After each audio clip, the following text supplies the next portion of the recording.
I'm joined now with Mr. Rex Tillerson, the Chief Executive of Exxon. Thank you so much for taking the time to join us, sir. A busy conference here, a very busy gathering with so many producers, consumers, the industry experts here. How relevant is this in terms of, given what's going on since the last meeting?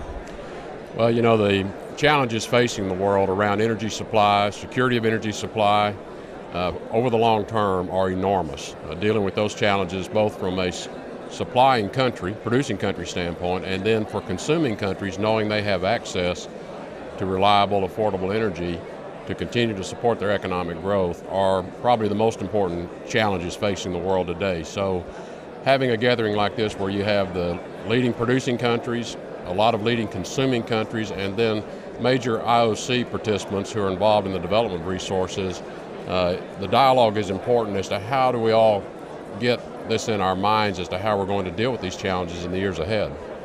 And when you look at it now, really, the breakdown that was once producers and consumers, it's really narrowing. Everybody is a consumer, whether we like it or not. And I know you're doing a lot of work in the producing countries as well as the consuming countries as well. How important, again, is that closer relationship? Well, you're exactly right. All economies are consuming economies. So even if you are a producer that has export capacity, you still are sensitive to the price of the energy, the overall supply of the energy to the world, and so your economy is just as dependent on having that same kind of security around supply as consuming countries are. So again, I think the close involvement with producing countries as well as consuming countries to help them understand what their energy challenges are and what are the options available for how they want to deal with that. That's what the dialogue is important around, and then what we can bring to that in terms of our own global perspectives because of our involvement in many countries around the world.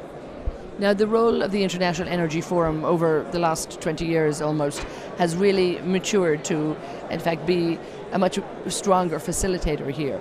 How do you see the International Energy Forum evolve? What do you want to see more, probably more of this?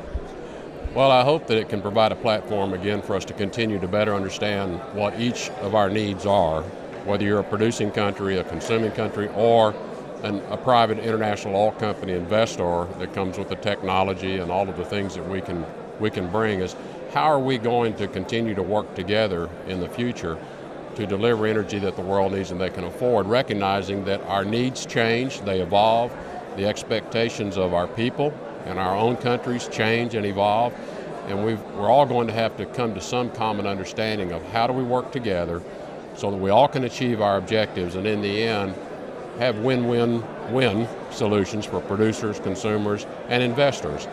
And today that's a challenge. There are a lot of challenges out there, and I think the dialogue around sharing, well, what is it that we're all trying to achieve and how can we find the common ground to achieve that? That's what I hope the forum can provide, a platform for those kind of discussions in the future.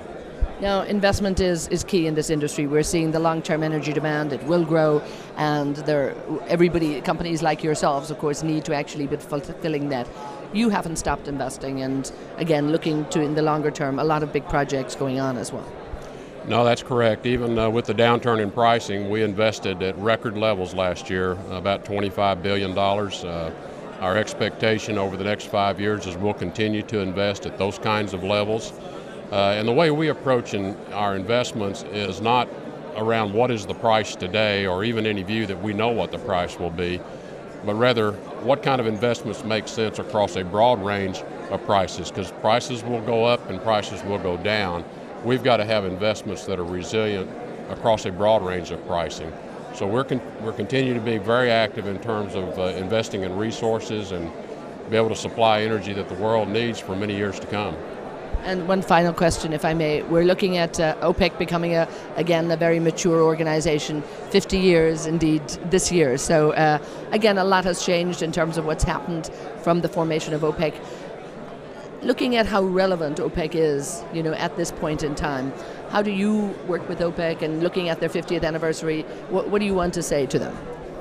Well, I think they've played an important role in terms of coordinating the supply. And you see that in investment decisions that are made among the members of OPEC.